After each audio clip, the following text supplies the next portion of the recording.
In today's video, I'm going to teach you how to contact agent in Depop 2026. Start by opening your browser and heading to the Depop website. Once the homepage loads, scroll all the way down to the very bottom of the page. In the footer, look for the Help section and click on Help Center.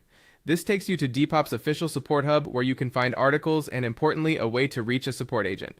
On the Help Center page, select Contact Us. That opens a request form. You'll get the quickest resolution by filling this form out clearly and completely. Begin by entering your Depop at username exactly as it appears in your account. If you're signed in on the site, some details may pre-fill, but it's still a good idea to double-check everything for accuracy.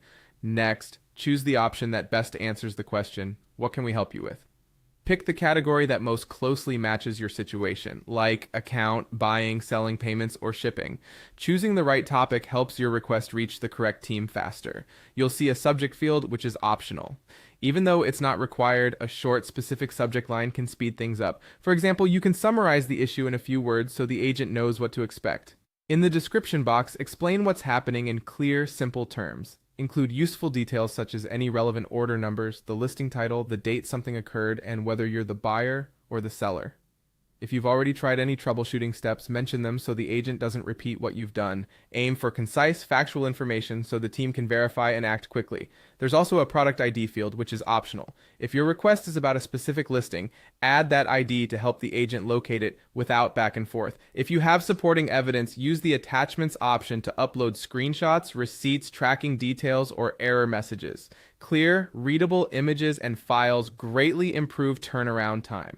Once you've reviewed everything and it looks correct, click Submit.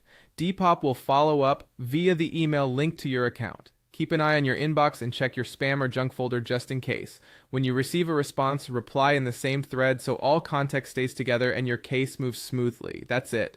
By using the Help Center's Contact US form, providing your @username, selecting the right topic, adding a helpful subject and description, including optional product details, and attaching evidence, you'll be set up to reach a Depop agent and get the support you need.